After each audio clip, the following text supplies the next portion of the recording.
That was a finale, wasn't it?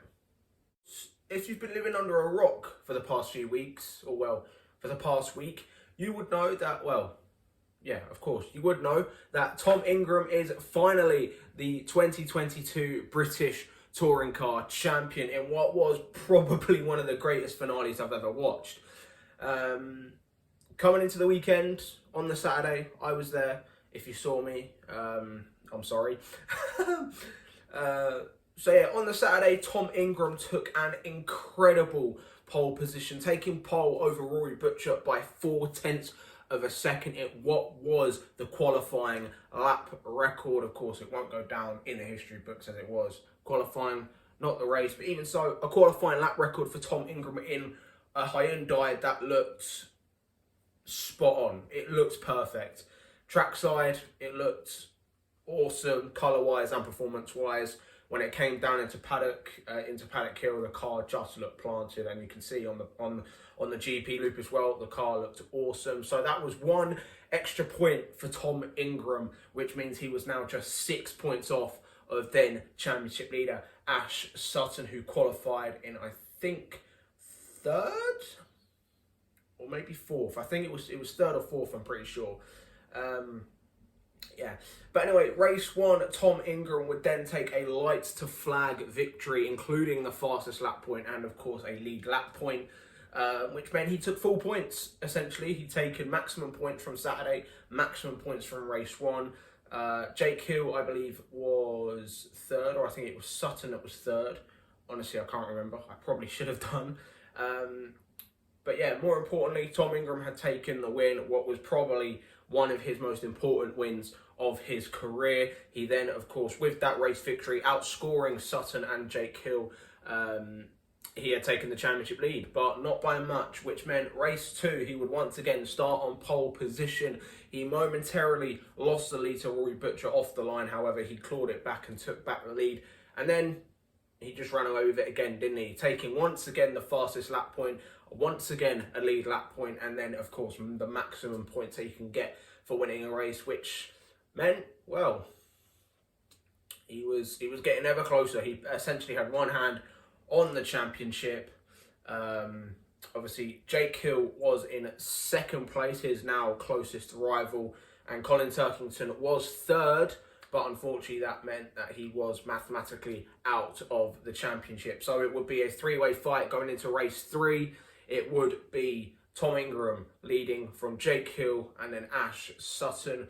Sutton, however, could very well still have become a four-time champion. He finished P6, I believe, in race two, which would have very much helped him going into race three, with the top 10 being reversed. Dan Lloyd would start on pole position for the final race of the 2022 season, which would see Ash Sutton in P4. It would see Jake Hill in P9, and it would then see Tom Ingram in P10. However, all Ingram needed to do was finish, essentially. If Jake Hill or Ash Sutton won the race, Tom Ingram would need fifth at least, or at best, to win the... fifth at least to become champion. And, well, whilst, yes, I'm a Honda fanboy at heart, you know, at the start of the year, I did say that I was backing Tom Ingram to win the championship. Of course, last week, though, I did make the prediction that Jake Hill would become champion, because I knew Jake Hill would do very well because he was gunning for his first championship. However, I feel like he has this thing where he likes to push, and sometimes he likes to over push, and I think we have seen that a lot from Jake Hill, and I'll get into it later. So I did think it was going to be either Tom Ingram or Jake Hill. I did not see Sutton becoming a four-time champion. However, maybe next year. But we'll get into that. So yeah, race three, it was a cracking start from both Jake Hill and Tom Ingram. However, Tom Ingram at Paddock Hill, he was like a viper. He was always going down the inside, and straight away on lap one, he passed Jake Hill, which would essentially give him the championship if it stayed as it is for the 15 laps until that 15 became 17. A first or second lap off for Rick Parfitt in what is his final race of British touring cars. So not the way Rick would have wanted to go out. I'll get into some driver transfers at the end of the video. But yeah, Tom Ingram, he was passed by Jake Hill halfway through the race, but it did not matter if Jake Hill passed him, because if it stayed as it did, then Tom Ingram would be champion. However, on the last lap, Jake Hill was trying ever so hard to pass Ash Sutton. Going on to the last lap, however, he ran wide into paddock, which gave Tom Ingram the chance to overtake him. And then when they crossed the line at the end of lap 17, Tom Ingram would finish P5, and that would be enough. Tom Ingram crossed the line, and for the first time in his career, he is British touring car champion. It was 8 years in the making, as I put on Twitter, debuting in 2014 with Speedworks, what is now the Works Toyota team. And yeah, this is probably one of the most popular championship wins, I think, of all time. Tom Ingram is such a funny character, such a nice guy as well when I met him at Sutton. Yeah, the guy's awesome and a fantastic racer. He took the most wins of anyone this year with 6. Hyundai took the most wins out of any manufacturer with 9. And yeah, they also, Hyundai taking their first ever championship in BTCC. Not only that, Hyundai becoming the first ever South Korean manufacturer to win the championship. And of course, congratulations to Jake Hill and Ash Sutton, because they gave Tom one hell of a fight. And I am very sure Jake Hill and Ash Sutton will be back next year, gunning for their 1st and 4th titles. On reflection, the first year of the hybrid era, Tom Ingram, of course, being that first driver to win the hybrid race and then becoming the first driver to win the hybrid, the first hybrid championship. It was a great year. Let's be honest. It was a great year. Some people, of course, had their doubts, but that final weekend, wow, that has produced some of the best racing I think I've seen in a long time. One of the best championship fights we've ever seen in recent years. I think 2019 was the last great championship fight that we had. So yeah, an absolutely awesome season. Of course, congratulations to Tom Ingram in what was, as I say, one of the greatest and most popular championship wins I think for a long time. But yeah, now talking about 2023, what happens now? Well, the rumour mill has already started up. Of course, it has already been announced that Rick Parfitt and Ricky Collard won't be back in BTCC next year. Such a shame, especially for Rick, who of course never ever got the car that he wanted. Of course, 2021, he had a year out of racing. He suffered very badly from Crohn's disease. However, he came back, had a pretty strong year, to be fair. But then 2022, he moved to rear-wheel drive in the Infinity, set up by Team Hard. He had revealed on Facebook, however, that he had old parts. He didn't have much testing, and honestly, with the way it sounded like Team Hard didn't really care about him, which is disrespectful when you realise that out of those 5 Team Hard drivers, Rick Parfitt is probably the most credible driver there. No disrespect to anyone else, but Rick Parfitt is a British GT champion, a European GT champion. Yeah, a phenomenal career Rick Parfitt has had, but I do hope and I wish the best for Rick Parfitt. As for Ricky Collard, he has made the decision to retire at just age 26.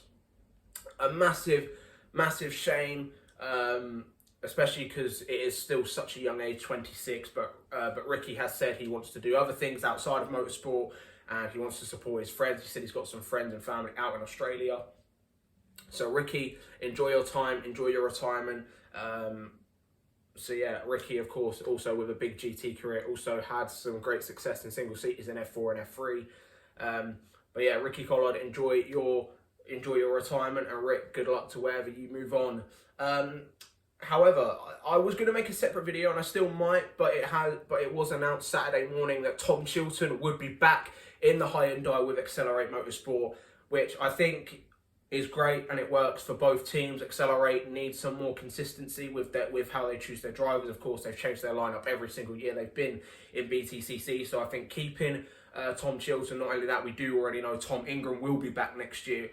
Whether he has the number 1 or the number 80 next year, I'm sure we'll find out in due course, but I would love to see Tom Ingram wear that number 1, because it looks cool on any car. Any driver that has carried number 1 it looks cool. So yeah, hopefully Tom Ingram will show up next year in that Hyundai with the number 1 on his car. Of course, we already know he will have the gold quick fit with a quick fit number plate next year, which will also be very cool. Of course, we know Ash Sutton will be back at Napa Racing with potentially a brand new car. Napa and Motorbase are looking to go rear wheel drive. They say they are looking at either an Audi, a Mercedes, or an Alfa Romeo.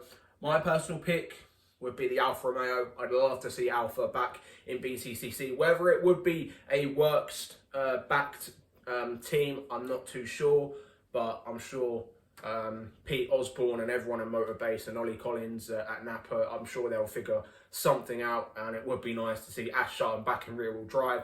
As for BMW, well, there have been rumours that Stephen Jelly won't be back, but Jake Hill has already said that he will be back in 2023, most likely in Rocket MB Motorsport, in that BMW again, and that is something that I can't wait for. Jake Hill in his second year at BMW, 100% will once again be a title contender. But that is it, guys. That is the end of the video. What are your reactions and what are your feelings towards Tom Ingram's championship win? Are you happy for him? Are you a little bit upset that maybe Ash or Jake or maybe even Colin didn't win? And also, what are your predictions for next year? Who do you see where in 2023? I will make some preview videos maybe, and I will, of course, be making some rumoured videos. And, of course, very soon, in a few weeks' time, I will be doing my 2023 lineup predictions. However, that is the end, guys. If you are new around here, be sure to like this video, share with your mates as well, because it does help my channel grow. And of course, I will see you guys in the next one. Goodbye.